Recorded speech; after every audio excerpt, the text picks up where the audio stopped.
Sangareddy collectorate వద్ద మాజీ మంత్రి హరీష్ రావు మాట్లాడుతున్నారు. లైవ్ చూద్దాం.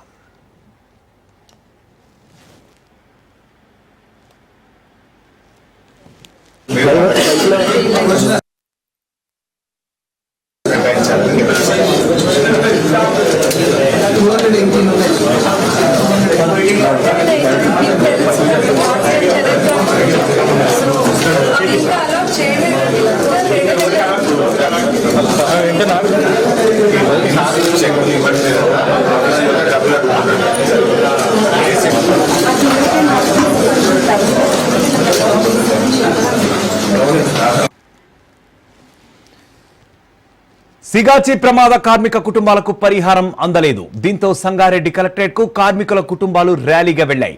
కార్మిక కుటుంబాల ర్యాలీకి హరీష్ రావు మద్దతు తెలిపారు. బాధిత కుటుంబాలకు న్యాయం చేయాలని డిమాండ్ చేశారు హరీష్ రావు.